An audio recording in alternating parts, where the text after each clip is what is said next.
আমরা 1952 সালে তো ভাষা আন্দোলন করে ভাষা প্রতিষ্ঠা করেছি।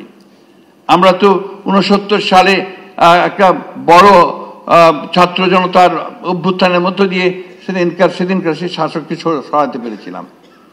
আমরা তো একটা যুদ্ধ করেছি 1971 সালে, এক পাকিস্তান সেনাবাহিনীর বিরুদ্ধে যুদ্ধ করে লড়াই করে অনেক রক্ত দিয়ে কিন্তু আমরা একটা স্বাধীন দেশ পেয়েছি।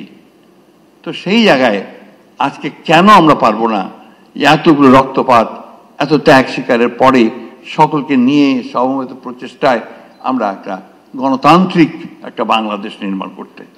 আমি কথার উপর খুব জোর দিতে চাই, গণতান্ত্রিক বাংলাদেশ কথার উপরে। কারণ আমি বিশ্বাস করি যে একটা গণতন্ত্র, একটা ব্যবস্থা আমাদের সমস্ত সমস্যাগুলোর ধীরে ধীরে সমাধান করবে। একই দিনে পারবে বৈপ্লবিক কোনো ঘটনা ঘটবে এটা সম্ভব নয়, কিন্তু গণতান্ত্রিক ব্যবস্থার মধ্য দিয়ে সেই পরিবর্তনটা নিশ্চয়ই আসবে বলে আমি বিশ্বাস করি। আমি ব্যক্তিগত জীবনে খুবই আশাবাদী মানুষ। আমাদের সময় প্রায় শেষ হয়ে এসছে, বয়স হয়ে গেছে। এখন যে তরুণ যারা আছেন, এখানে আছেন, অন্যান্য এখানেও আছেন, আমি আশা করব যে তারা আমাদের জন্য ভবিষ্যতে এমন একটা বাংলাদেশ গড়ে তুলতে সহযোগিতা করবেন যে বাংলাদেশে সত্যিকার অর্থেই মানুষের অধিকার প্রতিষ্ঠিত হবে, মানুষ তার অধিকার নিয়ে একটা কল্যাণমূলক রাষ্ট্র নির্মাণ করতে পারবে এবং আমাদের এই শিশুদেরকে আর এইভাবে প্রাণ দিতে হবে না। আমি ধন্যবাদ জানাতে চাই জাতিসংঘকে, তাদের মানবাধিকার কমিশনকে, যে তারা একটা অত্যন্ত চমৎকার একটা ডকুমেন্ট আমাদের সামনে তুলে দিয়েছেন। কিন্তু ডক্টর শফিক খুব ভালোভাবেই বলেছেন যে এটা আসলে খুব যথেষ্ট নয়, এটা অনেক ব্যাপক। এই অত্যাচার, নির্যাতন, নিপীড়নের যে চেহারা বাংলাদেশের মানুষ দেখেছে এটা অনেক বেশি ব্যাপক। তাই সবাইকে নিয়ে আমরা আসুন, আমরা সত্যিকার ইতিহাস তৈরি করি, সত্যিকারের পথ তৈরি করি এবং আমাদের জাতিকে যেন আমরা সত্যিকার অর্থেই আমরা সেই জায়গায় নিয়ে যেতে চাই যার জন্য আমাদের এই ছেলেরা প্রাণ দিয়েছে। আমার অন্তরের অন্তঃস্থল থেকে যারা এই দীর্ঘ আন্দোলনে শহীদ হয়েছেন, বিশেষ করে জুলাই আগস্টে আমাদের সন্তানেরা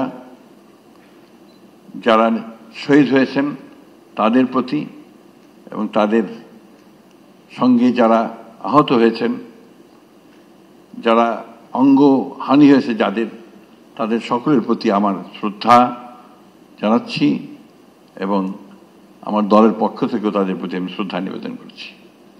আজকে সকালে একটা অনুষ্ঠানে গিয়েছিলাম, মায়ের ডাকের একটি অনুষ্ঠান। সঞ্জিদা এখানে আছে কিনা আমি জানি না। এই একটি মেয়ে যাকে আমি স্যালিউট করি, যারা গুম হয়ে গেছে, এই পরিবারগুলোকে নিয়ে তাদের কথা বলতে এই মেয়েটি এককভাবে লড়াই করেছে। আজকে তার কথা আমার নিশ্চয়ই বলতে হবে।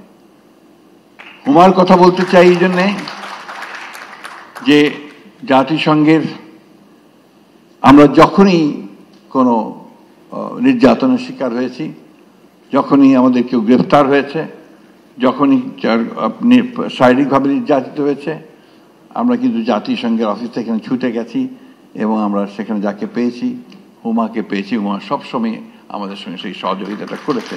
আমি তাকেও আজকে আন্তরিকভাবে আমি অভিবাদন জানাতে চাই। আমরা একটা ভয়ঙ্কর, ভয়াবহ, একটা মনস্ট্রাস একটা সময় পার হয়ে এসেছি। আমি বারবার ওই কথাগুলো বলেই নিজেকে এবং আপনাদের সকলকে আমি ভারাক্রান্ত করতে চাই না, কিন্তু এটা সত্য যে সেই সময়টা ছিল আমাদের জন্য একটা ভয়ঙ্কর সময়। আমাদের দলের 60 লক্ষ মানুষের বিরুদ্ধে মিথ্যা মামলা হয়েছিল। এখনো সেই মামলা কিন্তু তুলে নেয়নি আসিফ নজরুল সাহেব, কিছু কিছু বাকি আছে এখনো। আমরা আশা করছি যে খুব শিগগিরই এই মামলাগুলো তুলে নেওয়া হবে। আমাদের প্রায় 1700 নেতা কর্মীকে গুম করে দেওয়া হয়েছে, এনফোর্স ডিসঅ্যাপিয়ারেন্স। আজকে যে সকালে অনুষ্ঠানে গিয়েছিলাম, সে অনুষ্ঠানে ছোট বাচ্চা মেয়েটা, যেটা বয়স ছিল তখন যখন তার বাবাকে তুলে নিয়ে যায় 5 বছর, এখন তার বয়স প্রায় আপনার 17-18 বছর, বেশি হতে পারে বোধহয়। সে এখনো বলছে যে এখনো তো আমি আমার বাবাকে দেখতে চাই। আমার বাবা আমার হাত ধরে আমাকে ঈদের মাঠে নিয়ে যাবেন, এটা চাই। তো একই কথা বারবার আমরা শুনছি। ওই জন্যই আজকে আমাদের সম্মানিত প্রধান উপদেষ্টা এখানে আছেন, আমি তাকে ধন্যবাদ দিতে চাই, তার ক্যাবিনেটকে ধন্যবাদ দিতে চাই।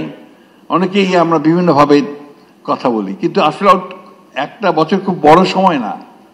এই একটা বছর সময়ের মধ্যে কিন্তু তারা অনেকগুলো কাজ করেছেন, এটা অস্বীকার করবার কোনো উপায় নেই। এবং যে কাজগুলো তারা সবচেয়ে বড় যে কাজটা তারা এগিয়ে নিয়ে চলেছেন সেটা হচ্ছে যে সংস্কারের কাজটা। আমরা 2016 সালে আমাদের নেত্রী দেশনেত্রী বেগম খালেদা জিয়া উপলব্ধি করেছিলেন যে রাষ্ট্র কাঠামোটার পরিবর্তন করা দরকার।